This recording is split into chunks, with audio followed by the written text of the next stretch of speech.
तो गाइस कैसे हैं आप सब लोग। लेवल अप टू सर्वाइव की एपिसोड 42 के साथ हाजिर हूँ। तो लास्ट एपिसोड के एंड पे हमने देखा था कि कैप्री को अपने सोल सबऑर्डिनेट के तौर पे एक्सेप्ट कर लेता है और वो उसकी गेम विंडो के अंदर चला जाता है। तो इस एपिसोड की शुरुआत में ली कैप्री को रिलीज करता है तो वो उसके सामने दोबारा से रिप्रेजेंट होता है। स्कैरब गार्ड कैप्री ली के सामने खड़ा होता है। ली उसे कहता है, कैप्री मुझे सब कुछ बताओ, पास में जो कुछ भी हुआ था, तुम यहाँ तक कैसे पहुँचे और गार्ड रॉ के साथ क्या हुआ। नेक्स्ट सीन फिर से हमारा अर्थ का दिखाया जाता है। एक ऑफिसर चीफ सू के पास आता है और उसे कहता है, चीफ सू हमें अभी अभी इन्फॉर्मेशन मिली है पैसिफिक ओशन और आसपास के कंट्रीज में बहुत सारे मॉन्स्टर्स अपीयर हुए हैं, इसलिए ऊपर से ऑर्डर्स आए हैं कि तुम्हें जल्दी से जल्दी कंट्री बी में जाना होगा। वहाँ पर एक मीटिंग होने वाली है ताकि वहाँ पर जाकर तुम काउंटर मेजर्स को बात कर सको, पर तुम्हें जाकर साइड डिस्कशन में शामिल होना होगा। चीफ सू से कहती है, ठीक है मैं चली जाती हूँ। बाकी सभी को भी कह दो कि जल्दी से रेडी हो जाए, हम लोग 15 मिनट में निकलने वाले हैं। स्पेशल अफेयर्स के डिपार्टमेंट का हेड जाओ उसके पास आता है एक वीडियो लेकर और उसे कहता है, चीफ सू ये देखो यहाँ पर एक वीडियो है, ये रिकॉर्डिंग एच सिटी की है। एच सिटी के अंदर एक बहुत ही पावरफुल मॉन्स्टर अपीयर हुआ था जहाँ पर एक लड़की उसके साथ फाइट कर रही है। सिर्फ इतना ही नहीं बल्कि एच सिटी के अंदर से भी हमारे पास एक रिकॉर्डिंग आई है जिसके अंदर 3 बहुत ही पावरफुल मॉन्स्टर्स अपीयर हुए हैं। वहाँ पर भी 3 हीरोज हैं जो कि इन मॉन्स्टर्स के साथ फाइट कर रहे हैं। पता नहीं ये सारे हीरोज कहाँ से आए हैं, लेकिन लगता है कि ये सारे हीरोज के पास भी स्पेशल पावर्स हैं और वो इन मॉन्स्टर्स से फाइट कर सकते हैं। ज़ेंग चीफ सू से कहता है, मेरे पास जितनी भी वीडियोस हैं इन सारे मॉन्स्टर्स की, मैंने सारी वीडियोस को लेकर सिटी बी में बेचा था। वहाँ पर सिटी बी में उन लोगों ने इनको कंपेयर किया। उन सभी ने इन मॉन्स्टर्स को कंपेयर करने के बाद बताया कि ये सारे मॉन्स्टर्स कॉस्मोस गेम के अंदर है। गेम के अंदर जितने भी मॉन्स्टर्स हैं वो सारे के सारे रियल वर्ल्ड में भी अपीयर हो रहे हैं। और सिर्फ इतना ही नहीं कि हमारे कंट्री आर के लेजेंड्स के अंदर जितने भी मॉन्स्टर्स रिकॉर्डेड हैं वो सारे के सारे मॉन्स्टर्स कॉस्मोस गेम में है और कॉस्मोस गेम के मॉन्स्टर्स वहाँ पर अपीयर हो रहे हैं। यानी कि जितने मॉन्स्टर्स हैं ये सारे पुरानी कहानियों में लिखे हुए हैं। यहीं पर चीफ जू को मिस्टर जाओ की बात याद आती है कि उसने भी उसे कहा था कि अगर तुम्हें इन्वेस्टिगेट करना है तो जाकर कहानियों को इन्वेस्टिगेट करो जिनमें इन सारे मॉन्स्टर्स के बारे में बताया गया है। नेक्स्ट सीन ईस्ट चाइना सी का दिखाया जाता है जहाँ पर एक डबल एस रैंक का मॉन्स्टर अपीयर हुआ था। उसके साथ 3 एस रैंक के मॉन्स्टर से तीनों हीरोज में से एक हीरो जो कि चेन्स को यूज कर सकता है उस डबल एस रैंक के हीरो के गले में अपनी चेन को डालता है और उसे बांधकर वहीं पर पकड़ लेता है और बाकी दोनों से कहता है, डबल एस रैंक के मॉन्स्टर को यहाँ पर पकड़ लिया है, तुम बाकी के एस रैंक के मॉन्स्टर्स के साथ फाइट करो। तो दोनों से कहते हैं, ठीक है तुम्हें बस थोड़ी देर के लिए और रुकना होगा, हम इन मॉन्स्टर से जल्दी से निपटेंगे, हम इन्हें रोक कर रखते हैं ताकि यहाँ पर हमारी मदद पहुँच सके। हालांकि उन दोनों को भी एस रैंक के मॉन्स्टर के साथ फाइट करने में काफी ज्यादा मुश्किल हो रही होती है। उसी वक्त वो बड़ा सा डबल एस रैंक का मॉन्स्टर ऊपर की तरफ एक झटका लगाता है और जिसने अपनी चेन के साथ उसको पकड़ा होता है वो भी ऊपर की तरफ उछल जाता है। बाकी के दोनों जल्दी से उसकी तरफ देखते हैं। जैसे वो उसकी तरफ देखते हैं तो दोनों जो एस रैंक के मॉन्स्टर्स के साथ फाइट कर रहे होते हैं वो जल्दी से उनके ऊपर अटैक करने के लिए आगे बढ़ते हैं और जैसे वो उनके ऊपर अटैक करते हैं वो सभी लोग पानी के अंदर गिर जाते हैं। जहाँ पर टोटल 4 मॉन्स्टर है, एक डबल एस रैंक का मॉन्स्टर है जबकि इनके सामने सिर्फ 3 ही हीरोज है। वो तीनों हीरो पानी के अंदर से बाहर निकलते हैं, उनकी हालत काफी ज्यादा खराब हो चुकी है।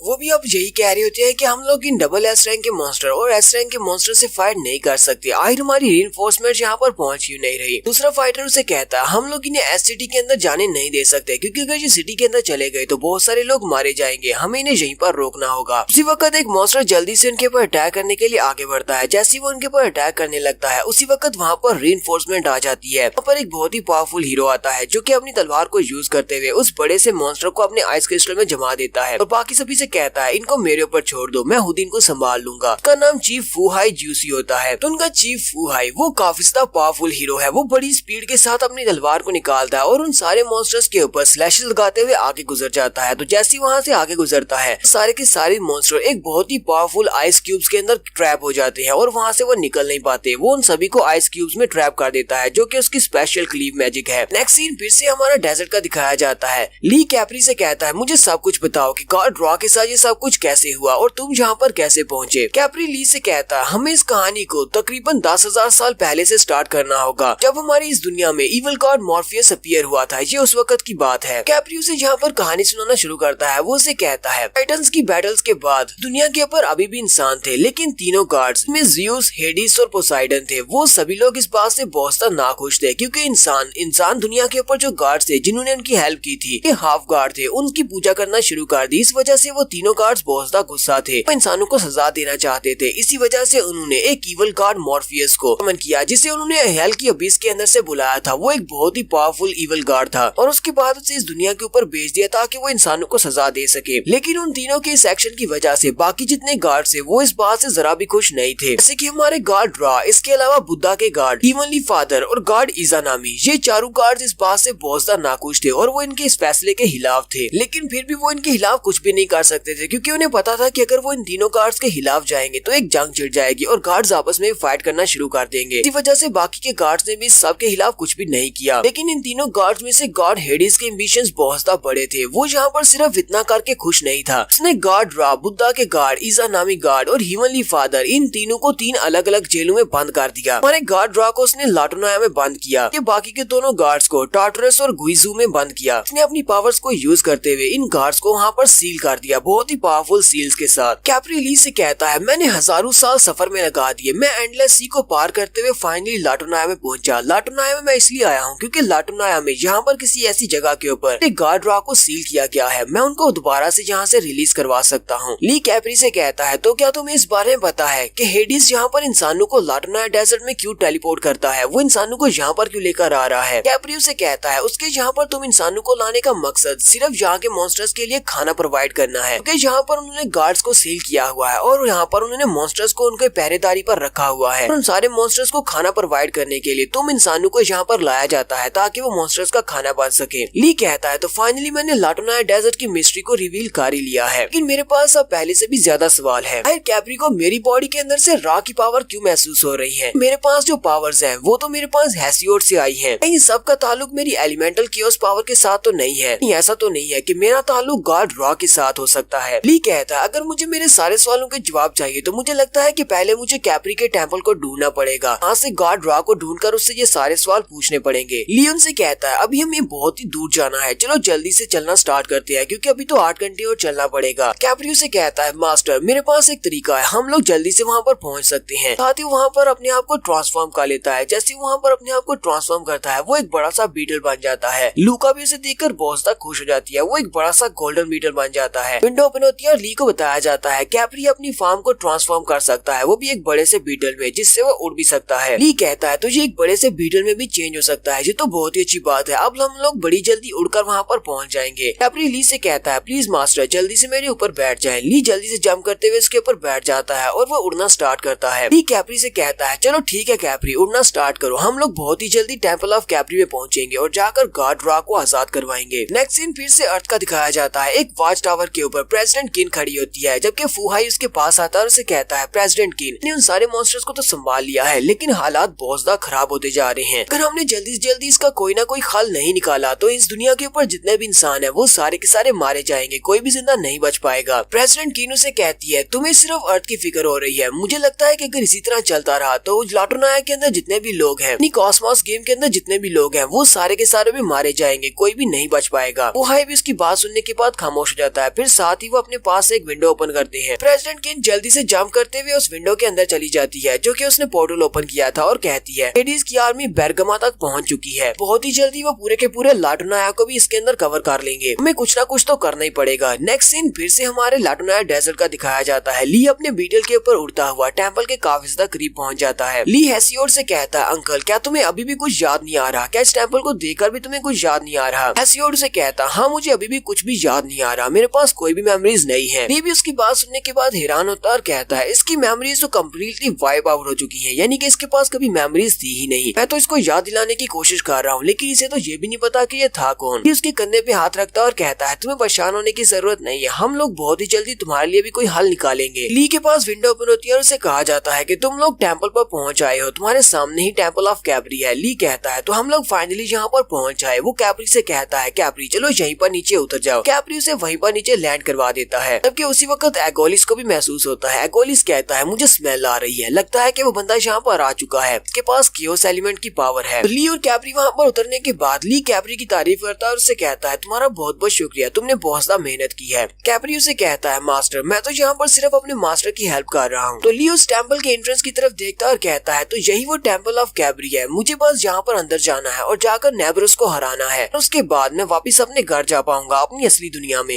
ली कहता है, अगर वो बंदा जिसने हमारे गाँव के ऊपर अटैक किया था ग्रैंडमा के बाजू काटे, उसके बाद आकर इस टेम्पल ऑफ कैप्री को एक्टिवेट किया, अगर वो एक ही बंदा है तो मुझे लगता है कि वो अभी भी इस टेम्पल के अंदर हो सकता है। उसी वक्त ली को टेम्पल के ऊपर से आवाज आती है। पुलिस टेम्पल के ऊपर खड़ा होता है और कहता है, ये वाली स्मेल तो मैं पहचानता हूँ। हम लोग फाइनली यहाँ पर दोबारा मिल रहे हैं। जबकि ली भी उसकी तरफ देखकर कहता है, मुझे लगता है कि यही वो बंदा है जिसने ग्रैंडपा के साथ ये सब कुछ किया। एकोलिस भी जल्दी से अपनी पावर्स को रिलीज करता है और उसे कहता है परेशान होने की जरूरत नहीं है, मैं तुम्हारे सर को बड़े ही आराम से काटूंगा ताकि तुम्हें एक बहुत ही आसान मौत मिले। ली को कुछ समझ भी नहीं आती और वो इतनी स्पीड के साथ उसके ऊपर अटैक करने के लिए उसके सामने खड़ा होता है और अपने बड़े से पंजे के साथ वो ली के ऊपर अटैक कर देता है। वहाँ पर एक जबरदस्त धमाका होता है। यहीं पर हम लोग अपनी एपिसोड 42 का एंड करेंगे। एपिसोड की एक्सप्लेनेशन अच्छी लगी हो तो कमेंट करके जरूर बताइएगा। चैनल को सब्सक्राइब कर दे, वीडियो को लाइक और शेयर कर दे। शुक्रिया।